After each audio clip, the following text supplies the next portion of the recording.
নমস্কাৰ বন্ধুসকল, আজি এই ভিডিঅ'ৰ যোগেদি আপোনালোকলৈ লৈ আহিছোঁ 2012 বৰ্ষত অনুষ্ঠিত হৈ যোৱা অসম টেটৰ মেথমেটিক্সৰ প্ৰশ্নকাকতখন। স্যাৰ, প্ৰশ্নকাকতখনৰ 1 নম্বৰ প্ৰশ্নত আছে,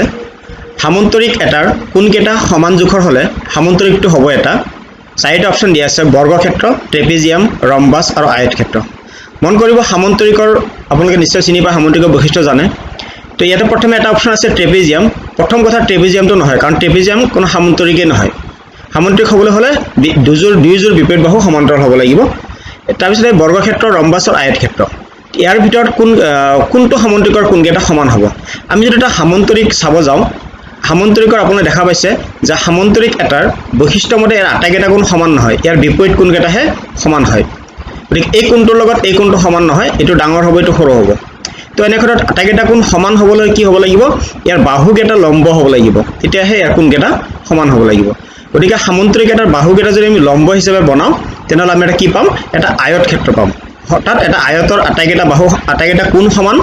আৰু প্ৰত্যেকটা কোণ 90 ডিগ্ৰী, মনত ৰাখিব। তো কি হ'ব? এৰ অপশ্যন কি হ'ব? সামন্তৰিক এটা কোনকেইটা সমান জোখৰ হ'লে সামন্তৰিকটো হ'ব এটা আয়তক্ষেত্ৰ, অপশ্যন ডি। আমি আগবাঢ়িছোঁ 2 নম্বৰ প্ৰশ্নটোলৈ। 2 নম্বৰ প্ৰশ্নটো আছে, এটা সুষম চতুৰ্ভুজৰ উদাহৰণ। এটা সুষম চতুৰ্ভুজ, এতিয়া চতুৰ্ভুজ বুলি কোৱাৰ লগে ইয়াতে কেইবাটাও বাহু থাকিব, কেইবাটা কোণ থাকিব, কিন্তু সুষম চতুৰ্ভুজ কোনটো কয়? মনত ৰাখিব, সুষম চতুৰ্ভুজ হ'বলৈ হ'লে কি হ'ব লাগে? যি চতুৰ্ভুজৰ আটাইকেইটা বাহু আৰু আটাইকেইটা কোণ সমান হয় তাকে সুষম চতুৰ্ভুজ বোলে। এতিয়া সামন্তৰিকৰ আটাইকেইটা বাহু সমান হ'ব নোৱাৰে, আটাইকেইটা কোণ সমান নহয়। ৰম্বছৰ আটাইকেইটা বাহু সমান হয়, কিন্তু ইয়াৰ কোণকেইটা সমান নহয়। ইয়াতে আছে বৰ্গক্ষেত্ৰ। বৰ্গক্ষেত্ৰৰ আটাইকেইটা বাহু সমান আৰু আটাইকেইটা কোণ সমান, প্ৰত্যেকটো কোণে 90 ডিগ্ৰী। আয়তক্ষেত্ৰত প্ৰত্যেকটো কোণ সমান হয়, কিন্তু বাহুকেইটা সমান নহয়। গতিকে এটা সুষম চতুৰ্ভুজ উদাহৰণ হ'ব বৰ্গক্ষেত্ৰ, মনত ৰাখিব। বৰ্গক্ষেত্ৰ এটা সুষম চতুৰ্ভুজ হয়। 3 নম্বৰ প্ৰশ্নটো চাওঁ। 3 নম্বৰ প্ৰশ্নটো আছে, তলৰ চিত্ৰটোত কেইটা ত্ৰিভুজ আছে? এইটো আচলতে এটা বহুত ইম্পৰ্টেণ্ট প্ৰশ্ন হয় আৰু বহুতে এইটো প্ৰব্লেম হয়, বহুতে কনফিউজ কৰে এই কুৱেশ্যনটো। এইটো আপোনালোকে হিচাপ কৰিলে হয়তো এতিয়া 14, 15, 16, 15, 17 এই 4টা অপশ্যন দি আছে। বহুতে কি কৰে, এই 4টা অপশ্যন 4টা বিচাৰি পায়। গতিকে এইটো কেনেকৈ কৰিব আপোনালোকক অলপ বুজাই দিছোঁ ভাঙি কিনে। প্ৰথমে আপুনি কি কৰক, এই যিটো চিত্ৰ আছে, চিত্ৰৰ ওপৰত আপুনি হাত ঘূৰাওক। হাত ঘূৰালে প্ৰথমে ইয়াতে আপুনি ওপৰা ওপৰিকৈ দেখা দেখি কেইটা ত্ৰিভুজ আছে এইটো হিচাপ কৰি লওক। ইয়াত আমি গোটেই ত্ৰিভুজটো প্ৰথমে 3টা ভাগ কৰি ল'ম।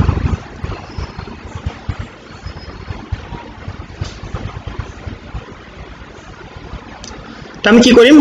ইয়াতে গোটেই ত্ৰিভুজটো 3টা ভাগ কৰি ল'ম। আমি এটা ভাগ লৈছোঁ, তেতিয়া বস্তুটো অলপ ক্লিয়াৰ হ'ব আৰু অতি সহজ হ'ব। প্ৰথমে আপুনি কি কৰিব, এই ভাগটো লৈ লওক। এই ভাগটো যেতিয়া ল'ব, এই ভাগটোত আপুনি চাওক কেইটা ত্ৰিভুজ আছে। প্ৰথম কথা, এই বি, এই বিন্দুৰ পৰা চি, ই, এই গোটেইখিনি এটা ত্ৰিভুজ, আৰু তাৰ ভিতৰত আছে এনেকৈ এটা আকৌ ৰেখাখন টানি দিয়া ল'লে মাত্ৰ 2টা হ'ল। ঠিক আছে, গতিকে এই ভাগটোত আমি পাই আছোঁ, এই ভাগটোত পাইছোঁ 3টা ত্ৰিভুজ। আমি 3 চাইডত লিখি যাওঁ। ঠিক আছে, তো এইখিনি নিশ্চয় বুজি পাইছে কি ক'ব বিচাৰিছোঁ। ঠিক তেনেকৈ আপুনি এইটো পাৰ্ট চাওক। এইটো পাৰ্ট যদি আমি চাব যাওঁ একেধৰণে, তো ইয়াতো আমি এইটো এটা পাম আৰু মাজত 2টা পাম। তো ইয়াতো আমি 3টা পাম। ঠিক একেদৰে আমি এইটো চাইডতো আমি যদি চাব যাওঁ 3টা ত্ৰিভুজ পাম। তো আমি 3 লিখি গ'লোঁ। ঠিক আছে, তো আমি 3কে 3বাৰ ইয়াতে 3টা ত্ৰিভুজ পালোঁ। আমি আৰু চাওঁ কি আছে। এবাৰ আৰু কি ভাগ আছে চাওঁ। এবাৰ চাওক, এই ডাঙৰ ত্ৰিভুজটো ABC ত্ৰিভুজটোক আপুনি যদি ইমাজিন কৰে, তেনেহ'লে পাব যে এডাল মধ্যমাই এনেকৈ মাজতে 2 ভাগ কৰি দিছে। অৰ্থাৎ এই ডাঙৰ ত্ৰিভুজটোত এইডাল ৰেখাখণ্ডই কি কৰিছে, 2টা ত্ৰিভুজ নিৰ্ণয় কৰিছে, 2টা ত্ৰিভুজ বনাইছে, এই 2টা ত্ৰিভুজ। গতিকে আমি এইটো মধ্যমাৰ কাৰণে আমি কি কৰিলোঁ, 2টা ত্ৰিভুজ পালোঁ, 2 লিখি দিওঁ। ঠিক আছে, এতিয়া চাওক, মই যিটো ৰেখাখণ্ড দেখাইছোঁ আপোনাক, এই বাহুটো দেখাইছোঁ, এনেকুৱা ইয়াত 3টা বাহু আছে, এইটো এটা আছে, এইটো এটা আছে। ঠিক আছে, তো নিশ্চয় বুজি পাইছে এইখিনি কথা। মই আকৌ দেখাইছোঁ, এইখিনি চাওক, এইডাল বাহুৱে কি কৰিছে, গোটেই ত্ৰিভুজটোত 2টা ভাগ কৰিছে। ঠিক আছে, গোটেই ত্ৰিভুজটোত এনেকৈ 2টা ভাগ কৰিছে। ঠিক তেনেকুৱাকৈ এইডাল বাহুৱে 2টা ভাগ কৰিছে, এইডাল বাহুৱে 2টা ভাগ কৰিছে, আকৌ এইডাল বাহুৱে 2টা ভাগ কৰিছে। কাৰণ গোটেই ত্ৰিভুজটো যদি আপুনি বনাই এডাল মধ্যমাই কি হয়নে, 3ডাল মধ্যমাই 3বাৰ 2টা ভাগ কৰিছে। তো এইখিনিলে হৈ গ'ল। এইবাৰ আমি চাম যে গোটেই ABC ত্ৰিভুজটো এটা হিচাপত আহিব। ABCও এটা ত্ৰিভুজ হয়, গতিকে ABC ত্ৰিভুজটো এটা বুলি ধৰি লৈছোঁ। এইখিনি গোটেইখিনি আপুনি হিচাপ কৰি চাওক।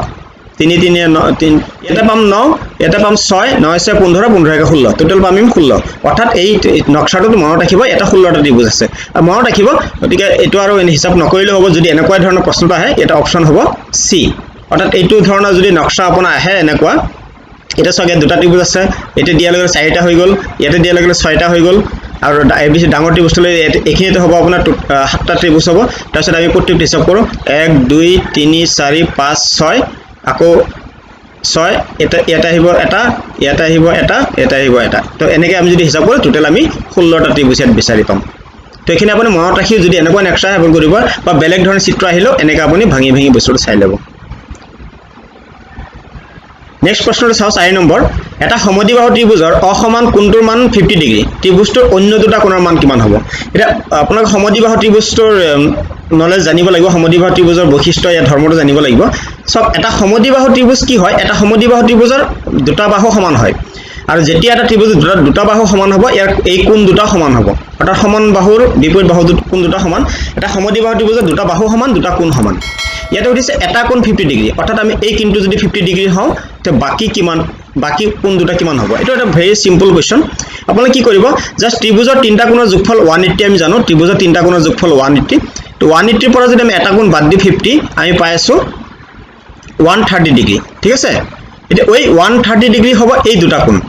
যেহেতু সমদ্বিবাহু ত্ৰিভুজৰ দুটা কোণ সমান হয় গতিকে এই 130 ডিগ্ৰী সমানে দুই ভাগ কৰি দিয়ক আমি পাম 65 কে ঠিক আছে গতিকে 65 অপচন কোড আছে অপচন ডি এনসার হ'ব 65 আৰু 65 নেক্সট প্ৰশ্নটো চাওঁ নম্বৰ 5 নম্বৰত আছে তলৰ উক্তি কেটাৰ কোনটো উক্তি শুদ্ধ নহয় কোনটো উক্তি শুদ্ধ নহয় বুলি কৈছে তা আমি এটা বহুত আমি ভুল কৰো যেটা কোনটো শুদ্ধ উত্তৰতে আমি কি কৰো টিকচিন দি থৈ গুছি আহো কিন্তু এটা কৈছে কোনটো উক্তি শুদ্ধ নহয় অৰ্থাৎ যেটো অশুদ্ধ হেতু বিচাৰিব লাগে এক নম্বৰ আছে বৃত্তৰ আটাইতকৈ দীঘল জিয়াডালি হৈছে বৃত্তটোৰ ব্যাস আপোনালোকে বৃত্ত সম্পৰ্কে জানে বৃত্তৰ আটাইতকৈ দীঘল জিয়াডাল হৈছে বৃত্তটোৰ ব্যাস এটো শুদ্ধ হয় কাৰণ এটা যদি আমি বৃত্ত চাব যাওঁ আমি যদি এটা বৃত্ত আমি এটা ড্ৰ কৰি চাব যাওঁ তা বৃত্ত এটো যদি কেন্দ্ৰবিন্দু হয় তে ইয়াৰ ব্যাস কোনটো কয় এটো হয় ব্যাস কেন্দ্ৰ মাজদি যোৱা জিয়াডালৰ ব্যাস আৰু এটো হৈছে বৃত্তটোৰ আটাইতকৈ দীঘল জিয়া গতিকে এটো ডেফিনেটলি এটা শুদ্ধ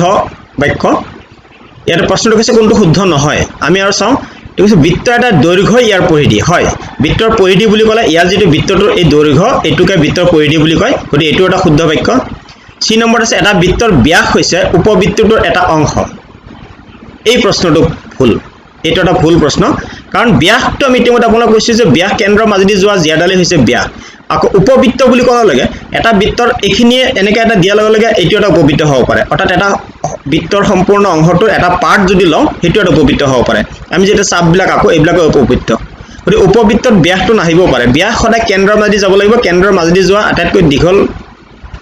ৰেখাখণ্ডটো হৈছে ব্যাস গতিকে এটা ভুল বাক্য তাৰ পিছতো চাওঁ এটা বৃত্তৰ সকলোবোৰ ব্যাসাৰ্ধ দৈৰ্ঘ্য সমান এটো শুদ্ধ কাৰণ বৃত্তৰ ব্যাসাৰ্ধ আপোনালোকে জানে যে ব্যাসাৰ্ধ সদায় কেন্দ্ৰৰ পৰা আহে গতিকে কেন্দ্ৰৰ পৰা পৰিধিলৈ যিমান ৰেখাখণ্ড টনা হয় প্ৰত্যেকটো একে সমান হ'ব গতিকে বৃত্তৰ সকলো ব্যাসাৰ্ধ একে সমান হয় দৈৰ্ঘ্য সমান হয় গতিকে এৰ অপচন হ'ব এনসাৰ সি এটা বৃত্তৰ ব্যাস উপবৃত্তৰ এটা অংশ এটা ভুল বাক্য পিছৰ প্ৰশ্নটো চাম 6 নম্বৰ কি আছে 6 নম্বৰত আছে এটা ঘনকৰ আয়তন 216 সেন্টিমিটাৰ হলে ঘনকটোৰ দৈৰ্ঘ্য কিমান হ'ব এটা সব ঘনকৰ আয়তন তে ঘনকৰ আয়তন দিয়া আছে ঘনকৰ বাহু কোনটো হ'ব দৈৰ্ঘ্য কোনটো হ'ব ইয়াত আছে 8 সেন্টিমিটাৰ 6 সেন্টিমিটাৰ 7 সেন্টিমিটাৰ 4 সেন্টিমিটাৰ ইয়াতে সব ইয়াতে অংকটো নকৰাকে আমি কৈ দিব পাৰো আমি জানো ঘনকৰ আয়তন কি হয় ঘনকৰ আয়তন L cube equal to কিমান দি আছে 216 আহো ঘনকটোৰ দৈৰ্ঘ্য অৰ্থাৎ L ওলাব লাগে L কিমান হ'ব L ওলাবলৈ হলে 216 যেটো ঘনমূল হেতু ওলাব লাগিব এটা ঘনমূল আলোকৰ কাৰণে আপুনি এক কাম কৰিব এটো সহজ প্ৰশ্ন আপুনি এক কাম কৰি থাকিব তেতৰ কাৰণে যে 1 ৰ পৰা 10 লৈকে ইয়াৰ ঘনফল কেটা জানি লব যে 1 ৰ ঘনফল মানে হল 3 বাৰ পূৰণ এক সংখ্যাটো 3 বাৰ পূৰণ কৰিব 1 পাব 2 যদি আপুনি 3 বাৰ পূৰণ কৰে 8 পাব তো এইকেটা আপুনি মুখস্থ ৰাখিব 1 ৰ পৰা 10 লৈকে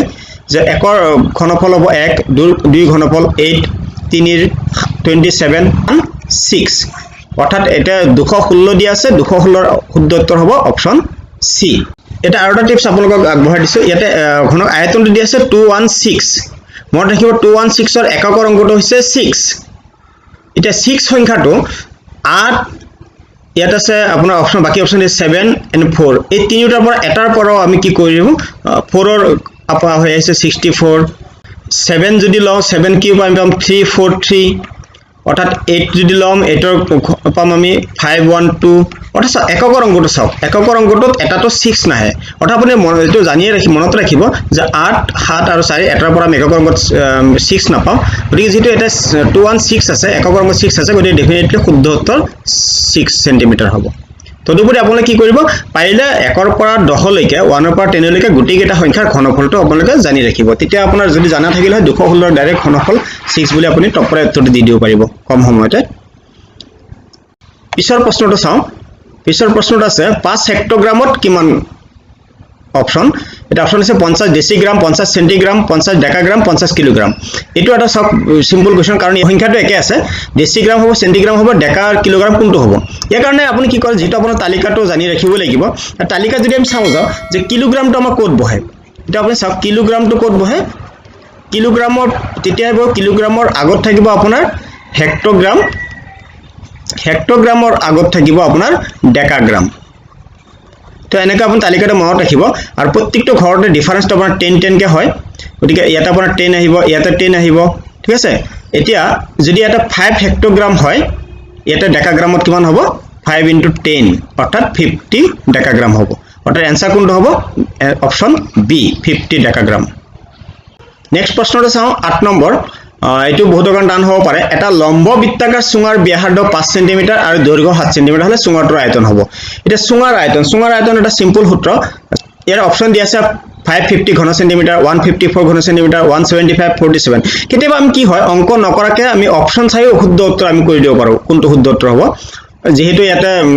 এটা সংখ্যা দিয়া আছে তো প্ৰথমে আমি এটা আইডিয়া লৈ লওঁ চুঙাৰ আয়তনৰ সূত্ৰটো কি আৰু মনত ৰাখিব চুঙাৰ আয়তনৰ সূত্ৰটো হ'ল পাই r স্কয়াৰ h এটো হ'ল চুঙাৰ আয়তনৰ সূত্ৰ তো এটা আমি কি কৰো পাইৰ মানটো আমি বহাও পাইৰ মানটো হ'ল 22/7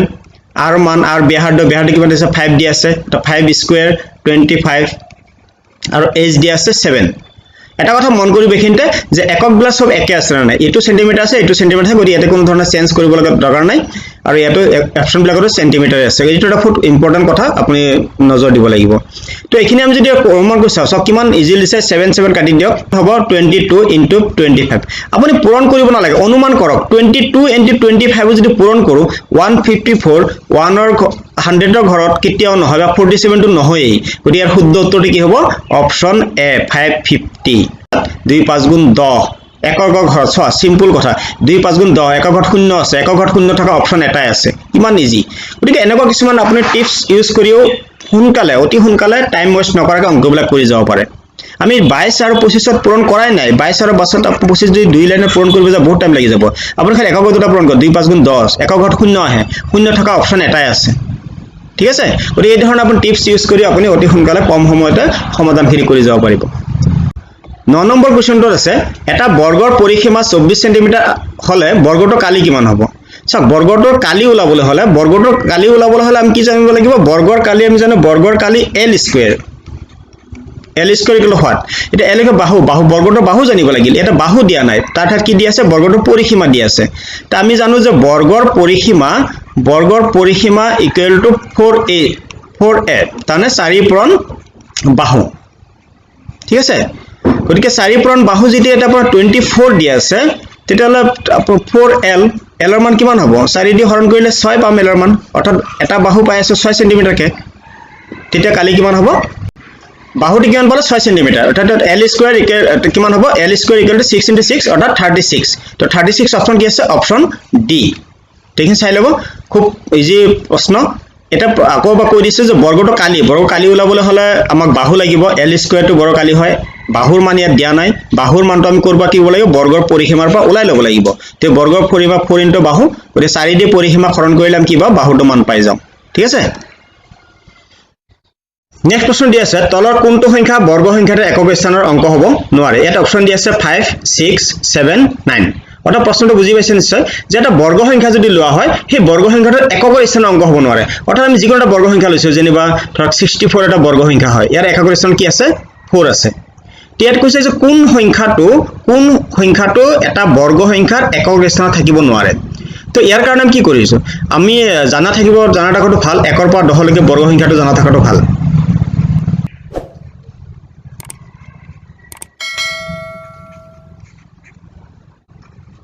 তো আমি ইয়াত 1 ৰ পৰা 10 লৈকে যদি বৰ্গ সংখ্যা কেইটা চাওঁ আমি ইয়াত দেখা পাইছো যে এই তালিকাখনৰ বৰ্গ সংখ্যা যেটো তালিকা এই তালিকাখনৰ পৰা আমি কি পালো যে এককৰ স্থানত বৰ্গ সংখ্যাটা একক স্থানত কি থাকিব পাৰে চাই লওক যে ইয়াতে চাওক 1 এটা 4 9 6 একক স্থানত 5 0 1 4 9 6 এই সংখ্যাকেইটা মনত ৰাখিব যে বৰ্গ সংখ্যা এটাৰ এককৰ স্থানত কোনকেইটা অংক কেৱল থাকিব পাৰে আমি যদি চাব যাও যে বৰ্গ সংখ্যাটাৰ এককৰ স্থানত আমি কি সংখ্যা পালো 0 থাকিব পাৰে 1 থাকিব পাৰে 4 থাকিব পাৰে 5 থাকিব পাৰে 6 থাকিব পাৰে আৰু 9 থাকিব পাৰে এই সংখ্যাকেইটা মনত ৰাখক যে অকল সেই সংখ্যাকেইটাহে বৰ্গ সংখ্যাটাৰ একক স্থানত থাকিব পাৰে বাকি ৰৈ গল কি 2 3 7 8 এই অংক চাৰিটা বৰ্গ সংখ্যাটাৰ একক স্থানত কেতিয়াও থাকিব নোৱাৰে আপুনি হয় এটো নহলে এটো আপুনি মনত ৰাখিব পাৰে যে 2 3 7 8 এই অংক চাৰিটা কেতিয়াও বৰ্গ সংখ্যাটাৰ একক স্থানত অংক হ'ব নোৱাৰে গতিকে এটা অপচন কি হ'ব কোনটো হ'ব নোৱাৰে বুলি কৈছে অপচন বি 7 সংখ্যাটো বৰ্গ সংখ্যাৰ একক স্থানত অংক হ'ব নোৱাৰে নেক্সট প্ৰশ্নটো চাব 11 নম্বৰটো ইয়াত আছে এখন আয়তাকাৰ ফুলনি বাগিচাৰ দৈৰ্ঘ্য আৰু প্ৰস্থ অনুপাত 3:2 অনুপাতে দেখা নাই 3:2 যদি বাগিচাখনৰ দৈৰ্ঘ্য 150 মিটাৰ হয় তেনে প্ৰস্থ কিমান এ সব বাগিচাৰ দৈৰ্ঘ্য দিয়া আছে প্ৰস্থ কিমান এটা অনুপাত দিয়া আছে ঠিক আছে তে অনুপাতটো কি দিয়া আছে এতে 3:2 আপোনালোকে চাই লব যে 3:2 ৰ ভিতৰত এটো হল আপোনাৰ দৈৰ্ঘ্য এটো প্ৰস্থ অৰ্থাৎ দৈৰ্ঘ্য যদি 3 অনুপাত হয় তেনে প্ৰস্থ কিমান হ'ব আমি এটোৰ অংক যদি আপুনি অনুপাত ধৰি কৰিব যায় বহুত দীঘল হ'ব আপুনি ডাইৰেক্ট অপচনৰ পৰা ষ্টাৰ্ট দিয়ক যে এটা 3 আছে আপোনাৰ 3 ৰ গুণিতক আছে 150 3 ৰ গুণিতক যদি 150 হয় তেনে হলে আপোনাৰ কি হয় x কিমান ওলাইছে 150 ক 3 ভাগ কৰি দিলে আমি পাইছো 50 কে ঠিক আছে তে 3 গুণিতক যদি 50 হয় তেনে 2 গুণিতক কিমান হ'ব তে 2 গুণিতক হলে আপোনাৰ কি কৰিব 2 * 50 100 অতি সহজে আপুনি অনুপাত অংকবিলাক এনে কৰি দিব পাৰে ঠিক আছে এটা অপচন হ'ব 100 মিটাৰ অপচন সি নেক্সট কোৱেশ্চনটো দি আছে 12 নম্বৰ এখন ৰেলগাড়ী 21:30 বজাত যাত্ৰা আৰম্ভ কৰি মনত ৰাখিব ৰেলগাড়ীৰ সময়টো 24 ঘণ্টিয়া সদায় বুজোৱা হয় এটা 21:30 বজা 21:30 বজা বুলি ক'লে আমাৰ 12 ঘণ্টিয়া কি মাৰিব 9:30 তে এখন ৰেলগাড়ী 9:30 বজাত যদি যাত্ৰা মই লক্ষ্য স্থান পাই গৈ পিছদিনা 9:20 বজাত যাত্ৰাটো সম্পূৰ্ণ ৰেলগাড়ীখনে কিমান সময় ললে অপচন দি আছে 12 ঘণ্টা 10 মিনিট 11 ঘণ্টা 50 মিনিট 12 ঘণ্টা 10 ঘণ্টা 50 মিনিট এটা সব প্ৰথমে আপুনি বুজি লব 21 ঘণ্টা 30 মিনিটত আমাৰ 12 ঘণ্টিয়া কেইটা বাজে মনত ৰাখিব 21 ঘণ্টা 30 মিনিটত আমাৰ 12 ঘণ্টিয়া বাজে 9:30 অৰ্থাৎ ৰাতি 9:30 বজাত যাত্ৰা আৰম্ভ কৰি লক্ষ্য পিছদিনা 9:20 বজাত পায় 9:30 ৰ পৰা 9:20 বজালৈ কিমান সময় এটো বহুত সিম্পল কাৰণ এটা কথা আপুনি জানে যে 9:30 ৰ পৰা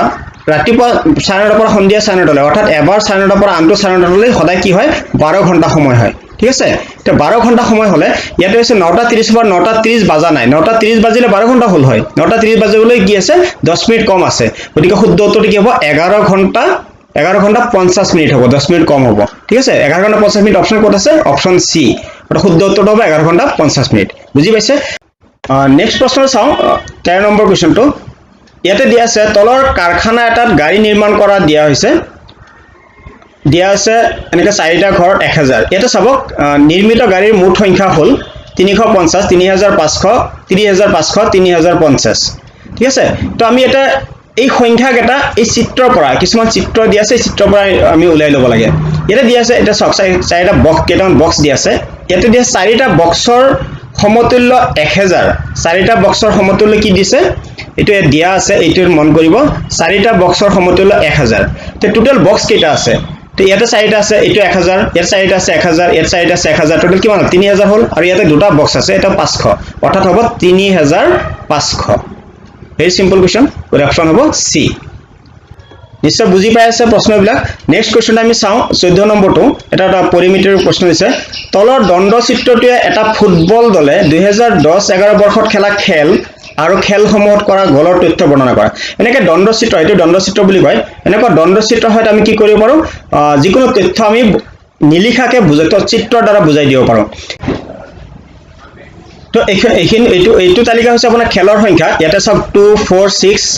8 এইবিলাক যিবোৰ সংখ্যা দিছে খেলৰ সংখ্যা টোটাল খেল এই এটা দণ্ড চিত্ৰ যে চাব যাও এই দণ্ড চিত্ৰটোত আপোনাৰ যেটো এই ওপৰত যে 6 লিখা আছে এই 6টো হল খেল টোটাল 6খন খেলিছে আৰু তলৰ এইবিলাক হল গলৰ সংখ্যা এইবিলাক হ'ল 0 1 2 3 এইবিলাক হ'ল গলৰ সংখ্যা এইখিনিৰ পৰা বুজিব মন কৰিব এই সংখ্যাবিলাক হৈছে গল তাৰমানে কিমানটাকে গল দিছিল আৰু এইটো হ'ব কিমানখনকৈ খেল খেলিছিল ঠিক আছে তো প্ৰশ্নটো কৈছে ফুটবল দলটোৱে কিমানখন খেলত তিনিটাকৈ কম গল কৰিছিল কিমানখন খেলৰ সংখ্যা ওলাব লাগে তিনিটাকৈ কম গল কৰিছিল এটা অপচন দিছে 10 33 8 আৰু 25 আমি কোনটো অপচন বিচাৰিম কেনেকৈ এটা তিনিটাকৈ কম গলৰ সংখ্যা এইটো সক 0 এইটো আহিব